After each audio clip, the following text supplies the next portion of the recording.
Iya, hari ini saudara saya masih berbicara tentang mengucap syukur di dalam hidup kita. Seringkali ini adalah hal yang biasa, tetapi ya itu dampaknya dan kuasanya itu luar biasa. Ya, saya berjumpa dengan orang dan dia berkata, "Bu, saya ini sudah lama loh tidak bersyukur. Padahal setiap minggu ke gereja loh. Tapi nggak bersyukur dengan hidupnya." Siapa yang sudah lama tidak bersyukur? Nggak usah angkat tangan. Nanti saya baptis ulang kalau angkat tangan. Rendam berapa lama? 5 menit.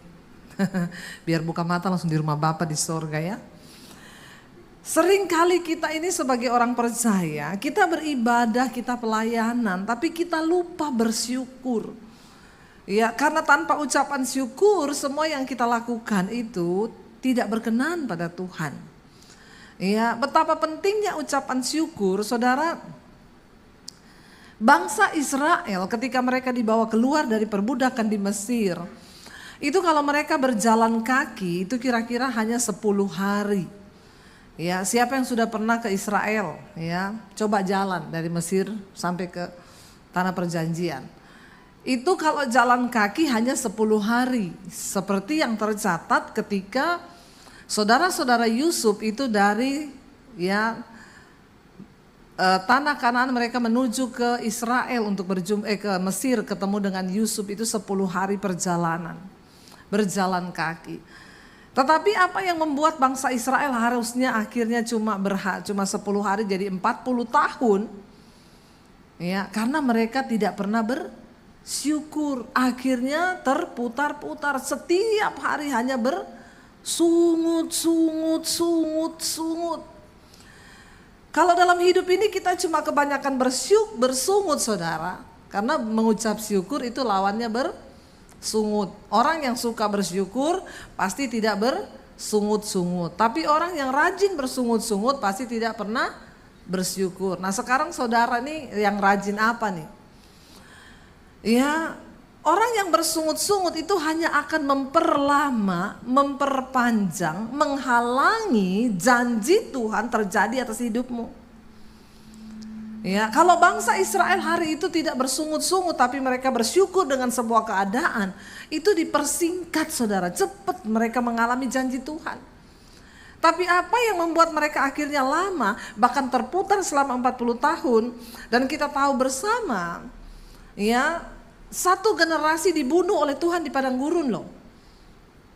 Selama 40 tahun itu, satu generasi yang keluar dari Mesir itu mati di padang gurun. Hanya orang-orang yang dilahirkan di padang gurun itu yang berumur 20 tahun ke bawah itu yang boleh masuk ke tanah perjanjian. Artinya apa? Tuhan mau menghabiskan satu generasi ini yang hidupnya itu penuh dengan sungut-sungut. Ketika mereka di jalan tidak makan daging, mereka marah-marah sama Musa. Musa, kenapa kita ini yang kau bawa ke padang gurun? Dulu di Mesir walaupun kita jadi budak, kita makan daging terus, makanan enak. Ya, mending kita pulang saja ke Mesir. Orang yang cenderung bersungut itu susah menerima keadaan yang sulit. Tapi orang yang bersyukur, tadi pagi saya sampaikan, syukur bisa membuat kutuk diubah menjadi berkat. Yang pahit itu bisa menjadi manis. Dan dengan ucapan syukur engkau itu mempercepat proses hidupmu. Dan ucapan syukur itu mempercepat janji Tuhan terjadi dalam hidup kita. Karena cepat atau lambatnya proses itu tergantung dari responmu. Ya, dibunuh sama Tuhan di padang gurun satu generasi, hanya yang lahir di situ yang berumur 20 tahun ke bawah itu yang boleh masuk loh ke tanah perjanjian. Saudara, bukankah hidup kita itu diumpamakan seperti bangsa Israel? Perjalanan mereka dari perbudakan menuju ke tanah perjanjian itulah gambaran hidup kita orang percaya. Kalau kita ini cuma sibuk bersungut, tidak menerima keadaan, banyak hal yang terjadi tidak sesuai dengan yang kita mau. Tadi pagi saya sampaikan, hidup ini bukan bicara soal apa yang kita mau, tapi apa yang Tuhan mau. Amin. Ketika kita mencoba melakukan apa yang Tuhan mau, enak atau tidak, mau atau tidak, manis atau pahit, jalani itu maka prosesmu cepat. Ya, tapi kalau kita marah dan bersungut-sungut tidak terima, ya engkau akan lama, saudara. Bangsa Israel itu gitu, setiap kali menghadapi masalah di padang gurun, mereka bersungut, marah sama Musa. Kami mau kembali aja ke Mesir. Bagi Tuhan, membawa bangsa ini keluar dari tanah perbudakan menuju tanah perjanjian itu cepat. Bagi Tuhan bisa lebih cepat.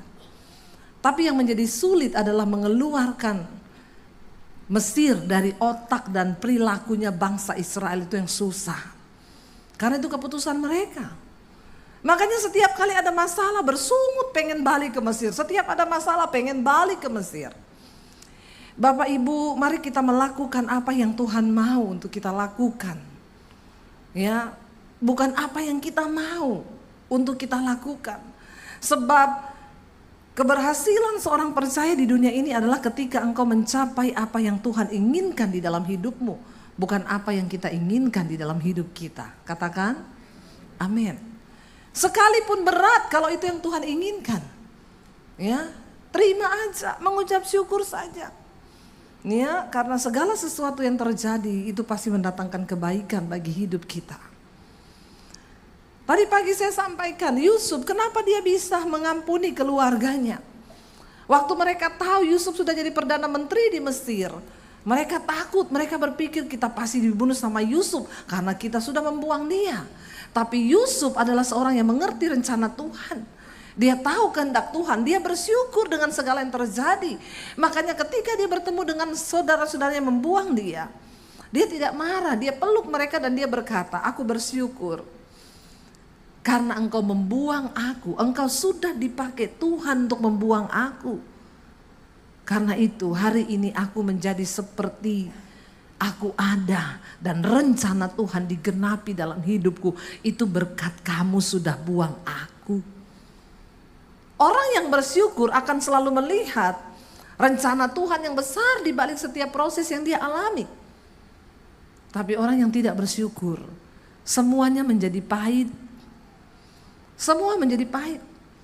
Bahkan berkat sudah di depan mata, tapi dia nggak bisa mensyukuri itu. Bahkan kebaikan pun akan menjadi keburukan. Yang manis pun akan menjadi pahit bagi orang yang bersungut-sungut. Tapi bagi orang yang mengucap syukur, yang pahit itu bisa menjadi manis. Kutuk bisa menjadi berkat. Amin, saudara. Ya, kalau kita lihat, saudara, mari kita buka bersama ya satu ayat firman Tuhan, saya pengen kita baca sama-sama. Mari kita buka bersama di dalam Filipi pasal 2 ayat yang ke-14 sampai ayat yang ke-16.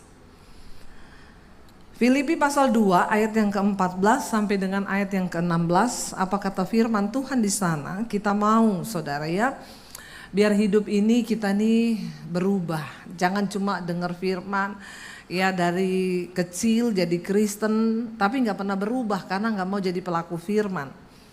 Kita baca bersama Filipi 2 ayat 14 berkata di sana 1, 2, 3. Lakukanlah segala sesuatu dengan tidak bersungut-sungut dan berbantah-bantahan. Ayat 15. Supaya kamu tiada beraib dan tiada bernoda sebagai anak-anak Allah yang tidak bercela di tengah-tengah angkatan yang bengkok hatinya dan yang sesat ini. Sehingga kamu bercahaya di antara mereka seperti bintang-bintang di dunia. Ayat 16. Sambil berpegang pada firman kehidupan agar aku dapat bermegah pada hari Kristus bahwa aku tidak percuma berlomba dan tidak percuma bersusah-susah. Rasul Paulus mengatakan kepada jemaat yang ada di Filipi, ya, dia bilang, lakukanlah segala sesuatu dengan tidak bersungut-sungut dan berbantah-bantah. Orang yang tidak bersyukur itu pasti banyak bersungut dan banyak berbantah. Ya, bahkan dia berbantah dengan Tuhan loh. Hati-hati. Kalau kita tidak bersyukur maka kita pasti akan bersungut. Ya, kita berdoa Bapak Ibu supaya hari-hari ini jangan itu suka berbantah-bantah. Kenapa kita bisa ribut suami istri? Karena tidak pernah bersyukur. Ya, kenapa kita tidak mengalami mujizat Tuhan? Karena nggak bersyukur. Saya saudara waktu itu, ya saya dengan suami kita waktu itu lagi bangun studio di tengah-tengah masa pandemi. Lalu saya bilang sama suami, ya sudah cari pemborong. Akhirnya dia dapat temennya dia. Dan akhirnya ya kita membangun saudara. Di tengah perjalanan singkat cerita pokoknya uang saya itu sekitar 300 juta. Itu dibawa sama pemborongnya. Kira-kira ya kalau kita mengalami begitu, yang pertama itu bersyukur atau bersungut. Jujur, nggak usah sok rohani. Kita diperlakukan begitu, kita bersyukur atau bersungut? Ya bersungut ya. Saya pun juga begitu. Ya pendeta juga manusia. Saya salahin suami.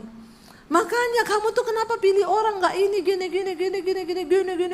Saya WA orangnya. Balikin uang saya 300 juta. Mana nota-nota semua pembelian? Jawabannya nota hilang semua. Nggak ada satu nota pun hilang semua. Itu nota rapture. Saya marah saudara. Balikin ya pokoknya saya nggak mau tahu ya. Ya uang saya gini-gini saya bilang sama suami. Ya udah kalau kita begini ya udah kita selesaikan secara hukum aja. Kita punya banyak lah teman-teman polisi biar dia kapok. Kira-kira kalau kita bersungut, kita marah, kita berbantah-bantah itu yang ada damai sejahtera atau apa saudara? Sementara Alkitab berkata Roma 14 ayat 17, hal kerajaan sorga itu bukan soal makanan, minuman, bukan soal harta, kekayaan, tapi soal kebenaran, damai sejahtera dan sukacita. Nah kalau orang berbantah-bantah, bersungut-sungut itu ada damai sejahtera enggak? Enggak ada. Kebenaran apalagi sukacita? No, berarti kerajaan sorga itu kebenaran, damai sejahtera, sukacita. Lawannya kerajaan sorga itu kerajaan setan, neraka. Itu artinya apa? Dosa, marah-marah, sungut-sungut, berantem itu. Jadi nggak usah bingung kalau saudara mau mengukur aku ini kira-kira berkenan sama Tuhan nggak ya? Kalau dalam hidupmu tiap hari yang banyak itu berantem, bersungut-sungut, Anda sudah dipastikan berada dalam kerajaan setan. Bilang amin dong. Kok nggak ada amin? Ya, ini kan saya cuma puter aja. Kerajaan Allah itu kebenaran, damai sejahtera, sukacita. Kita mau ukur nih, kita nih berada dalam kerajaan Allah atau kerajaan setan. Kalau kita hidup dalam kebenaran, ada damai sejahtera, ada sukacita, maka hidupmu itu berarti aman. Engkau ada dalam perkenanan Tuhan.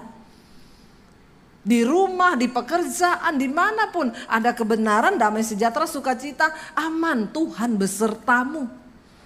Tapi walaupun engkau pelayanan, pendeta sekalipun, kalau tiap hari yang ada itu dosa, marah-marah, ya tidak damai, tidak sukacita, berantem, berbantah-bantah, bersungut-sungut, sudah dipastikan bahwa hidupmu itu dalam kerajaan setan. Walaupun tapi saya Kristen loh Bu, saya pelayanan. Enggak peduli, engkau miliknya setan, bukan miliknya Tuhan. Enggak usah tanya pendeta lagi. Karena itu Alkitab yang ngomong. Nah waktu itu saya marah-marah, saya sungut-sungut, saya bilang balikin uang saya ya. Tiap hari saya darah tinggi saudara. Nah kalau kita marah, berbantah-bantah, bersungut-sungut, kira-kira bisa doa enggak? Enggak bisa, nyanyi aja enggak bisa saudara. Ya mau nyanyi aja mulut ini berat. Akhirnya darah tinggi, ya marah-marah, badan sakit semua, hormon kortisol naik, darah mengental, bahkan jadi hitam tuh darah. Coba kalau saudara lagi stres periksa ambil darah, darahmu hitam kental. Bentar lagi diabetes, serangan jantung. Bilang amin bapak-bapak. Ini kok khotbahnya gak enak banget ya. Ya nggak apa-apa, kita ngomong nggak enak aja ya, biar kita nih tobat. Diomongin nggak enak aja pada nggak tobat, apalagi yang enak-enak terus saudara.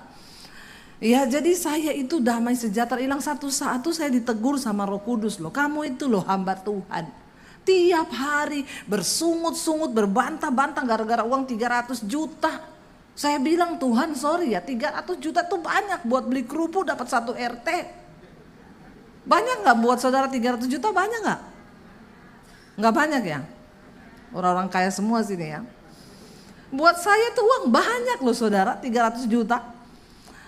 Satu kali saya bertanya, iya Tuhan, saya tahu saya ini sudah kehilangan damai sejahtera, saya berbantah, saya bersungut, saya ini, aduh pokoknya tapi Tuhan bagaimana ya?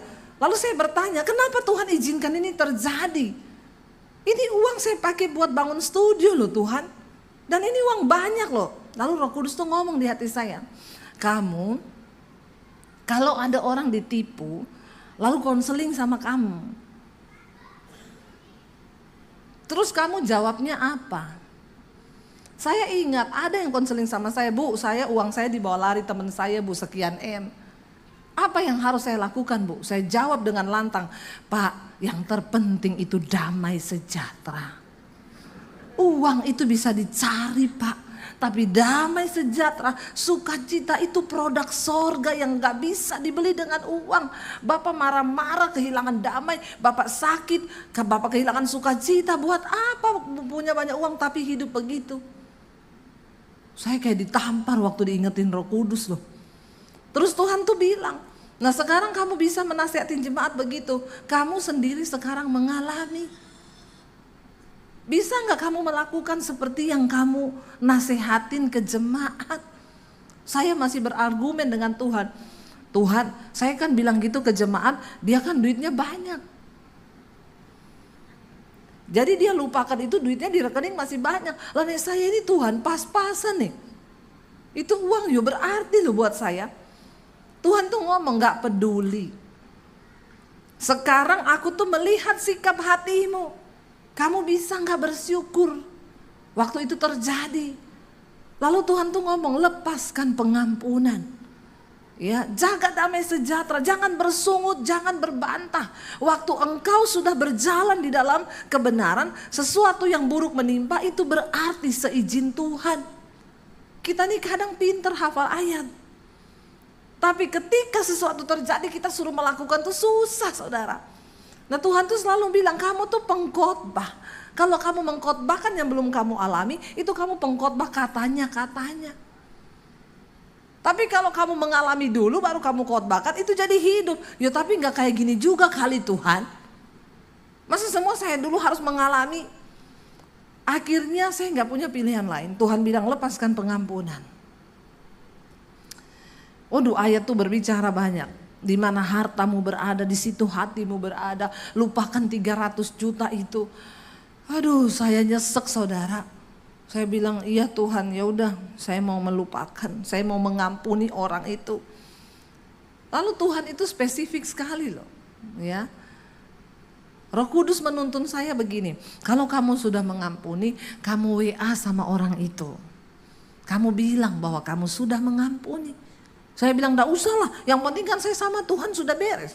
Ngapain saya WA dia, kesenangan. Tuhan bilang WA, lalu saya WA, saya enggak mau rugi. Saya curcol sekalian, curhat colongan. Saya bilang, kamu tahu enggak, saya tuh kepahitan loh sama kamu. Saya tuh benci sama kamu. Kenapa kamu bawa lari uang saya 300 juta? Kalau kamu tidak bertobat, terkutuk loh hidupmu. Padahal cuma disuruh Tuhan tuh ngomong mengampuni loh. Dasar manusia ya. Sekalian curhat saya, biar plong kan. Kamu itu ya, saya kepahitan, saya kecewa. Ya bertobat kamu, gak bertobat terkutuk kamu. Lalu dibawa mulai masuk paragraf baru. Tapi hari ini Tuhan menegur saya. Saya gak boleh kepahitan sama kamu. Tuhan suruh saya melepaskan pengampunan. Jadi hari ini saya lepaskan pengampunan kepada kamu. Saya gak akan marah sama kamu. Saya gak akan tuntut lagi kamu. Saya lepaskan pengampunan. Terus Tuhan tuh ngomong. Tulis lagi di bawah, mulai sekarang saya gak akan tanya perihal uang itu. Kalau itu tunggu dulu Tuhan. Lumayan loh 300 juta walaupun dia cicil-cicil kan. Tuhan ngomong, enggak itu berarti kamu belum 100%. Tulis di bawah, dan mulai sekarang saya tidak akan tanya lagi perihal uang 300 juta itu. Saya enggak mau tulis saudara. Enggak, sayang, rugi, begini, begitu, Tuhan tuh bilang tulis. Melakukan firman itu tidak semudah waktu kita ngomong. Saya tarik napas panjang loh. 300 juta. Aku lupakan. Tapi Tuhan tahu kalau saya nggak nulis gitu kan nanti saya terus bersungut kan. Jadi perkara terus kan. Balikin gak? Balikin gak? Lah ngomong mengampuni. Tapi balikin gak? Balikin gak? Panjang lagi prosesnya. Akhirnya saya mau taat sama Tuhan. Saya tulis. Dan mulai sekarang. Tangan saya bergetar. Bergetar saudara, melakukan firman Tuhan itu tidak enak dan tidak mudah. Kenapa? Ada daging yang tercabik, ada daging yang tersalib di situ. Saya bilang mulai sekarang, saya tidak akan tanya uang itu. Terserah. Kalau kamu kembalikan silakan, kalau enggak juga saya sudah melupakan. Saya kirim saudara. Besok iblis bilang, tanya mana uangnya. Memang setan itu ya, setan. Saya bilang enggak, kan saya sudah tulis begitu. Saya kirim aja. Sehari-harinya saya mencoba berdamai dengan hati dan diri saya. Setidaknya sama dia sudah putus hubungan nih, karena sudah saya akhiri lewat WA itu, saya harus komitmen dengan omongan saya. Dengan dia sudah tidak ada hubungan, sudah putus, nggak lagi saya tagih, nggak lagi saya marahin. Tinggal dengan diri saya sendiri nih. Saya harus beres di hadapan Tuhan. Setiap hari saya berdoa, Tuhan aku mau taat sama Engkau. Dan aku percaya kalau aku mau taat Tuhan pasti buka jalan. Waktu itu saya nih lagi inden mobil saudara, harganya 300 lebih. Ya kita sudah DP 10 juta, masih nunggu mobilnya. Tiba-tiba seminggu kemudian setelah saya lepaskan pengampunan, saya bersyukur buat semua yang terjadi. Tuhan aku bersyukur atas semua yang terjadi. Tiba-tiba ada orang WA saya, Ibu Debbie, Shalom maaf ya Bu, Ibu jangan tersinggung. Kenapa? Saya disuruh Tuhan belikan Ibu mobil. Kok nggak wow ya? Dan itu saya nggak cerita kemana-mana, saya ditipu tuh saya belum cerita, nggak ada yang tahu. Itu minta maaf loh, Bu Debbie maaf. Biasanya orang kalau maaf gitu mau pinjam duit, ya toh? Atau meminta didoakan. Itu enggak, Ibu maaf ya Bu, kenapa? Saya disuruh Tuhan, Ibu jangan tersinggung, saya disuruh Tuhan beliin Ibu mobil. Itu padahal kan saya harus masih bayar 300 juta. Saat itu lunas, bahkan mobilnya lebih mahal dari yang kami harapkan. Itu Tuhan, ini bukan dongeng, ini terjadi. Saudara percaya atau tidak terserah. Emang gue pikirin, ada juga gue singkirin. Bener. Saya tuh cuma gini, wow Tuhan. Tuhan tuh loh, jangan main-main. Berarti kan uang saya 300 juta itu saya udah gak harus keluar kan. Sudah diganti kan, yang hilang itu kan. Gak sampai di situ Tuhan. Berapa minggu kemudian ada orang WA saya, Bu Debbie terima kasih. Saya dijamah Tuhan lewat khotbah Ibu. Saya ini orang Katolik Bu. Saya dengar khotbahnya Ibu, saya dijamah Tuhan, saya menangis di kamar saya Bu. Ya. Saya tinggalkan dosa, saya dipulihkan Tuhan. Dan Ibu, Tuhan suruh saya telepon Ibu ini. Ibu harus tetap syuting dan harus tetap membagikan firman di YouTube. Karena banyak orang yang diberkati, saya pun mengalami itu. Jadi Bu, studio Ibu harus bagus. Saya mau menabur buat studio Ibu, apa yang lagi Ibu butuhkan? Saya jawab, oh iya memang, saya sekarang lagi bangun studio. Saya sudah beli tanah, tinggal dibangun dan semua sudah berjalan.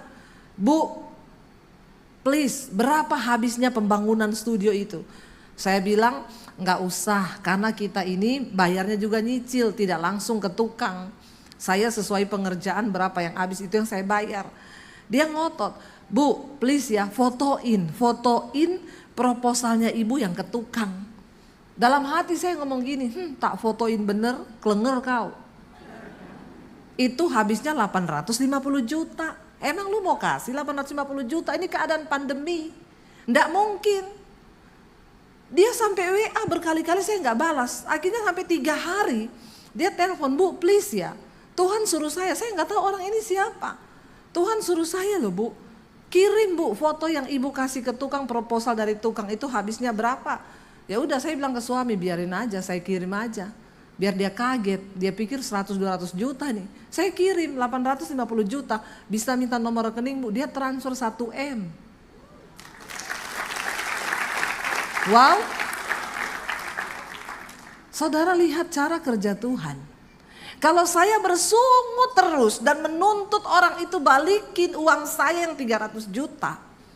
Saya yakin saya tidak akan melihat mujizat itu. Ketaatan. Kenapa bangsa Israel Tuhan terus berbicara taat. Taat, dengar perintah Tuhan. Jangan bersungut, jangan saling menyalahkan, tidak usah berbantah, dengar perintah Tuhan.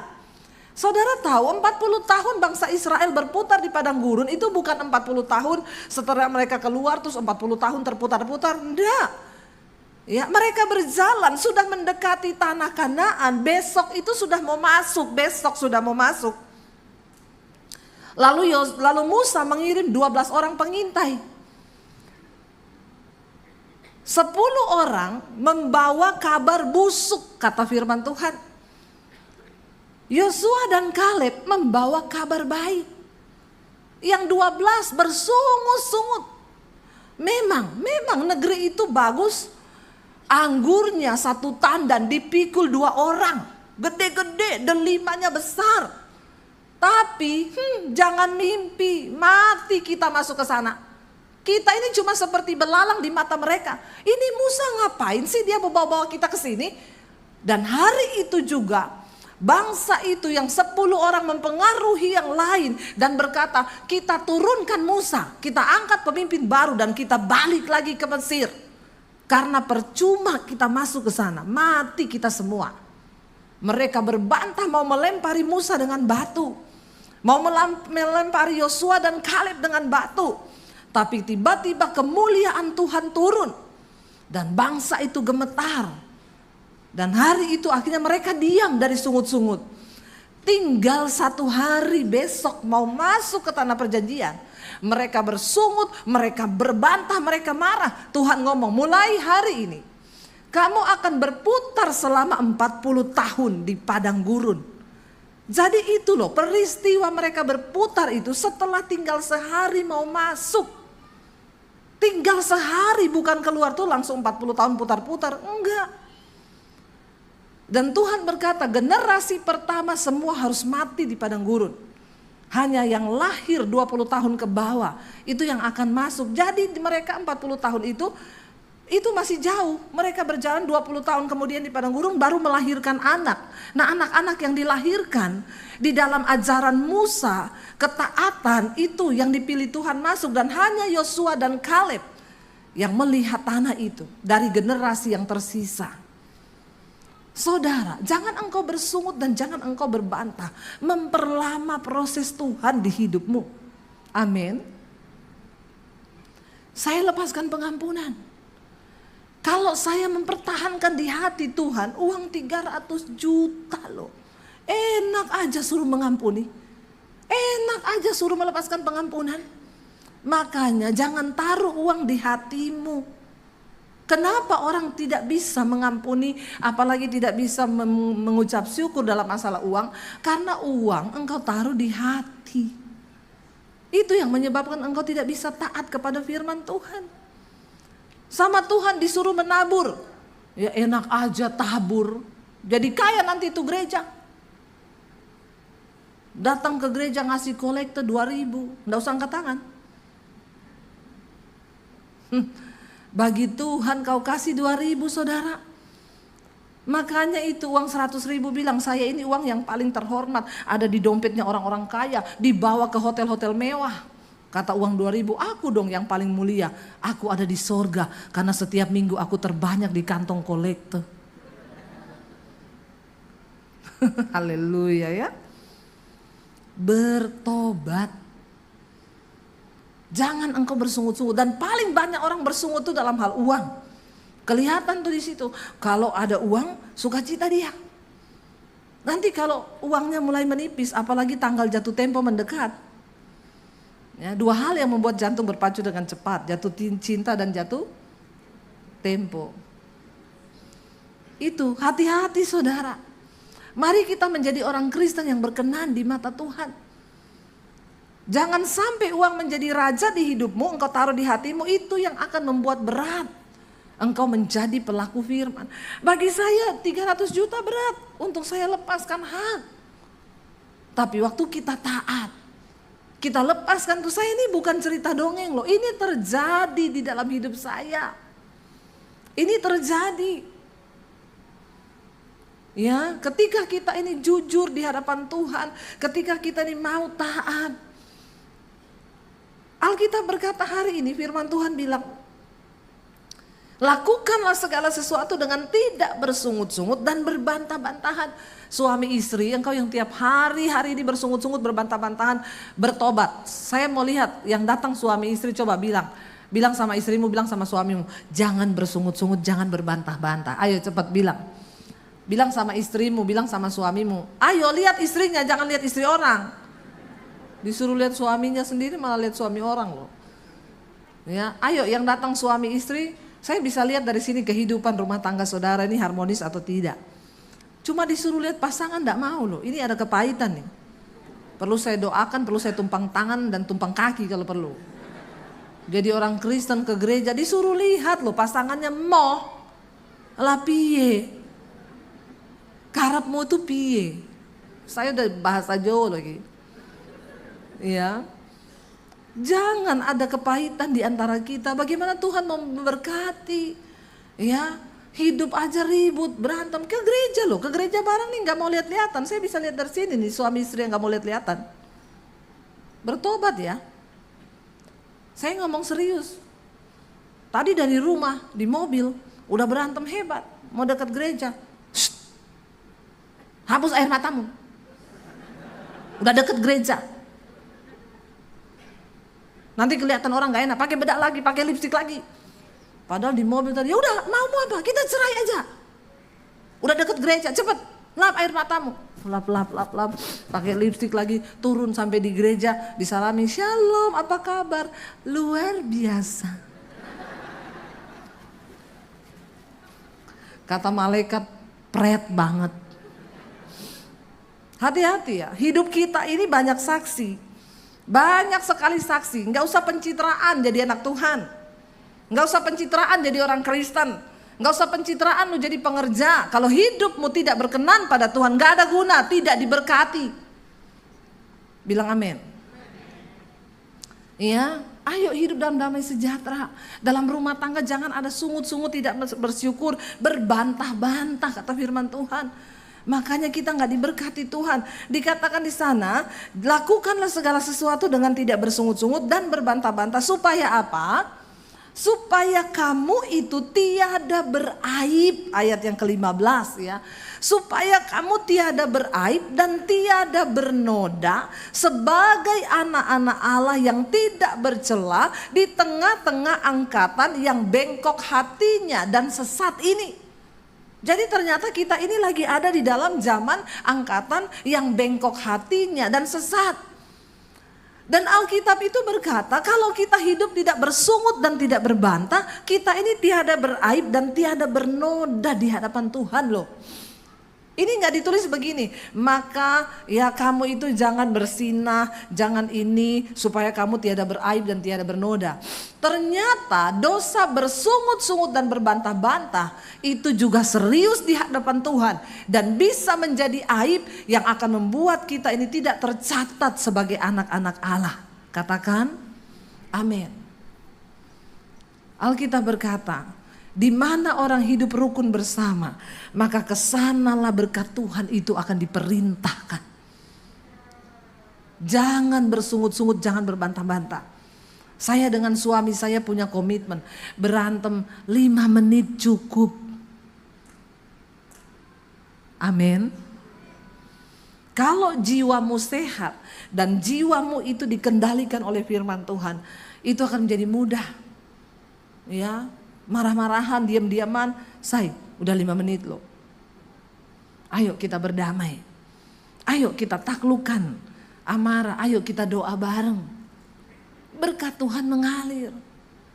Jangan ada orang Kristen tuh berantem sampai 1 minggu gak omongan. 1 bulan gak omongan. Jangan ada di sini loh ya. Bagaimana berkat Tuhan bisa dicurahkan dalam hidupmu kalau kita tuh hidup seperti itu? Ya. Dikatakan supaya kita tiada beraib dan tiada bernoda sebagai anak-anak Allah yang tidak bercelah. Tidak bercelah. Ya, karena ingat kerajaan Allah, kebenaran, damai sejahtera, sukacita. Kerajaan setan marah-marah, bersungut-sungut, berbantah-bantahan. Dan dikatakan di situ sehingga kamu itu bercahaya di antara mereka seperti bintang-bintang di dunia. Loh, kita ini bercahaya waktu kita tuh gak bersungut-sungut, gak berbantah-bantah. Tapi belajar bersyukur. Ya, belajar bersyukur. Saya gak tahu, ini khotbah ini baru saya dapat tadi pagi loh, waktu saya ada di ruang pembicara. Ya, mungkin Tuhan itu tahu ya, kita ini sudah jarang bersyukur. Padahal bersyukur itu mendatangkan berkat yang luar biasa. Kita lihat bersama 1 Tesalonika pasal yang ke-5 ayat yang ke-18. Kita baca sama-sama saudara. 1 Tesalonika pasal yang ke-5 ayat yang ke-18, firman Tuhan berkata di sana 1, 2, 3. Mengucap syukurlah dalam segala hal, sebab itulah yang dikehendaki Allah di dalam Kristus Yesus bagi kamu. Apa yang Tuhan kehendaki dari hidup kita? Kenapa kita ke gereja? Kenapa kita baca Alkitab? Supaya kita mengerti kehendak Tuhan. Apa kehendak Tuhan? Ternyata mengucap syukur dalam segala hal. Tadi pagi saya sampaikan, kita itu sering kali ya, kita ini sudah harus kita buang itu tradisi. Tuhan bilang kan bersyukur dalam segala hal. Kita tuh kadang dengar orang undang ya, nanti malam ke rumah saya ya, ada apa? Ucapan syukur. Ucapan syukur apa ya? Saya beli rumah baru. Tapi kita gak pernah dengar, nanti datang ya, ada apa? Ucapan syukur. Kenapa? Saya terpaksa harus jual rumah karena keadaan keuangan saya yang buruk. Pernah gak saudara dengar begitu? Adanya, datang ya nanti kita makan-makan, ucapan syukur, ibadah. Ucapan syukur ibadah apa? Suami saya naik pangkat, naik gaji juga loh, dapat tunjangan, dapat fasilitas, bersyukur. Tapi kita gak pernah dengar ada orang bilang, nanti datang ya ucapan syukur di rumah saya. Kenapa? Suami saya dipecat. Ya. Kita dengar orang berkata, ayo datang nanti ibadah ucapan syukur. Ya kenapa? Suami saya tuh loh, usahanya sukses, malah sekarang dibukakan lagi usaha-usaha baru. Tapi gak pernah ada orang bilang, datang ya ucapan ibadah syukur nanti malam. Acara apa? Suami saya tuh loh bangkrut. Padahal Tuhan bilang, mengucap syukurlah dalam segala hal. Kenapa? Karena di balik semua peristiwa yang terjadi di hidup kita, itu Tuhan punya rencana. Tuhan punya rencana. Makanya ada yang datang, Bu Debbie doakan ya Bu, kita ini usaha 20 tahun Bu, tidak pernah rugi 20 tahun, baru tahun ini tuh rugi loh Bu. Terus datang sama saya kenapa? Minta didoakan. Minta didoakan apa? Ya supaya untung lagi, enggak usah. Puji Tuhan rugi. Makanya kamu cari saya, kalau untung terus enggak cari saya kan? Kalau untung terus enggak cari enggak cari Tuhan. Ya, untung terus 20 tahun, saya bilang gantian dong. Tahun ini Bapak rugi, biar ada yang lain yang untung. Itu baru Alkitabiah. Tapi orang Kristen tuh rakus, maunya untung terus. Padahal Alkitab bilang ada waktu untung, ada waktu rugi. Ada waktunya lahir, ada waktunya mati. Ada waktunya senang, ada waktunya sedih. Itu baru bilang hidupmu tuh seimbang. Waktu untung gak pernah cari Tuhan. Waktu bangkrut ada yang telepon saya, Bu Debbie saya tuh mau bunuh diri Bu. Saya selama ini sukses, usaha saya berhasil. Sekarang saya bangkrut Bu. Tiap hari saya mau bunuh diri. Tapi gak tahu kenapa muka ibu itu muncul terus pret. Udah bangkrut baru muka saya muncul saudara. Saya bilang sekali-kali ya Bu, Pak, kalau kamu dapat untung 20 M, biar muka saya muncul itu loh. Kenapa cuma mau mati, bunuh diri, bangkrut, muka saya muncul, kebangetan nggak? Bertobat nih jemaat ini memang. Kalau untung lupa hamba Tuhan, saat mau bangkrut, rugi, mau bunuh diri, ingat muka saya. Ya akeh tunggale. Makanya saya bilang puji Tuhan lah ya, bangkrut akhirnya cari saya toh. Dengerin nih khotbah-khotbah saya biar mengerti apa arti hidup. Sukses bukan hanya bicara tentang kaya. Banyak orang itu cari uang sampai stres. Dapat uang, dia pakai untuk menghilangkan. Cari uang sampai stres, dapat uang dipakai untuk hilangin stres. Itu yang namanya healing. Sakit jiwa lu. Jiwanya aman, dia cari uang sampai stres, sampai depresi. Dapat uang, mau healing dulu. Kenapa lu selama ini sakit jiwa?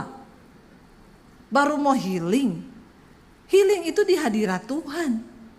Mau engkau pergi ke kutub utara, kutub selatan, engkau mau berlibur kemanapun, kalau jiwamu stres, engkau pulang tambah stres karena lebih banyak cicilan. Jadi saudara, arti hidup itu apa? Waktu engkau bisa mensyukuri seberapa yang engkau punya. Itu namanya engkau menemukan arti hidup di dalam Tuhan. Tepuk tangan buat Tuhan. Karena hidup ini bukan soal berapa banyak yang engkau miliki, tapi berapa banyak yang engkau bisa nikmati. Karena orang punya banyak, kalau nggak punya karunia menikmati, kasihan deh lo. Amin. Saya ini loh bersyukur saudara. Ya, nggak punya banyak saudara. Saya nggak punya private jet. Saya di Amerika loh naik private jet. Yang lebih luar biasa nggak keluar duit, lebih dari pemenang. Ya nggak saudara? Nah iya. Tuhan berikan kepada orang-orang yang dikenannya, kita dapat karunia menikmati. Makanya Alkitab bilang,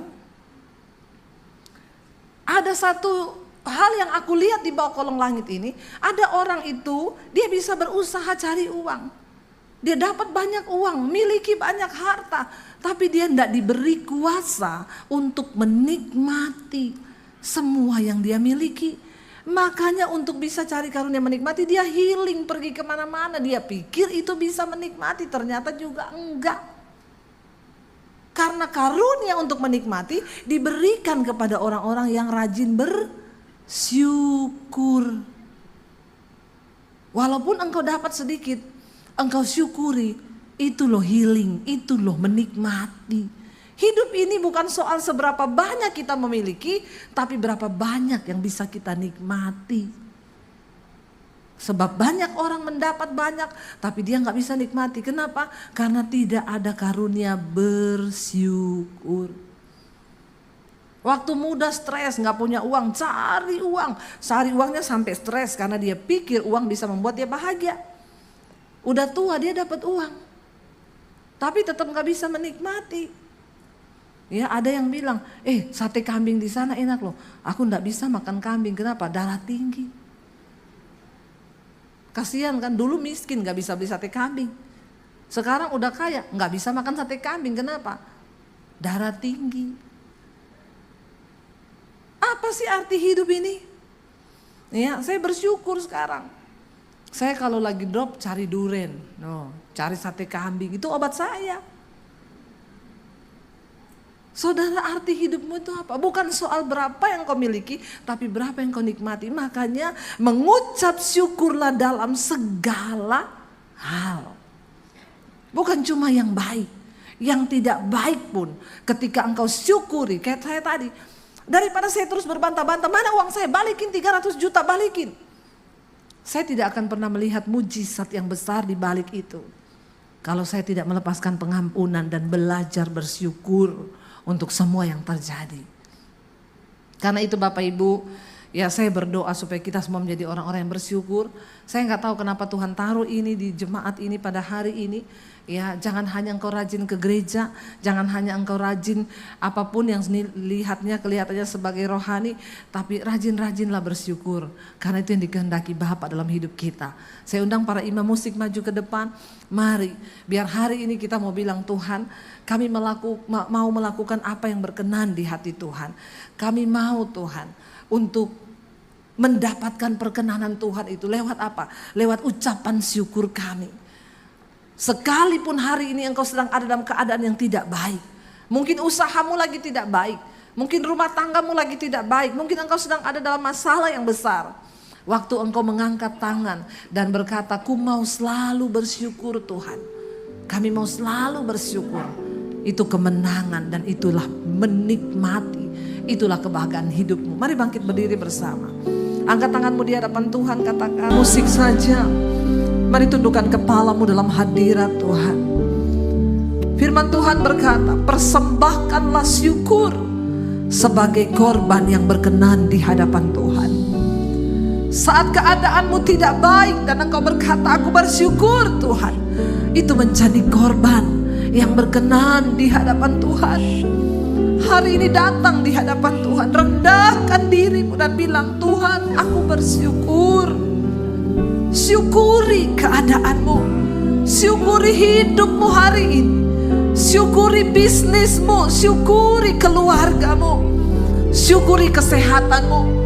Jangan engkau terus menuntut Tuhan, jangan engkau terus ingin memiliki sesuatu yang engkau tidak miliki, tapi nikmati apa yang sudah Tuhan beri hari ini di dalam hidupmu dan bersyukurlah. Bilang terima kasih Tuhan, ampuni kalau kami ini jarang bersyukur. Hari ini kami mau bersyukur untuk kesehatan, untuk kekuatan yang Tuhan beri. Kami tidak berada di rumah sakit hari ini, kami bersyukur. Bahkan mungkin kami yang sedang ada di rumah sakit pun, kami juga mau bersyukur Tuhan baik. Dalam segala hal kami mau bilang, Tuhan baik, Engkau baik bagi kami Tuhan. Syukuri ya hidupmu hari ini saudara. Tidak peduli persoalan apa yang sedang engkau alami, ada kuasa di dalam ucapan syukur yang kau naikkan kepada Tuhan. Sekali lagi katakan pujian ini sebagai ucapan syukur kita bilang,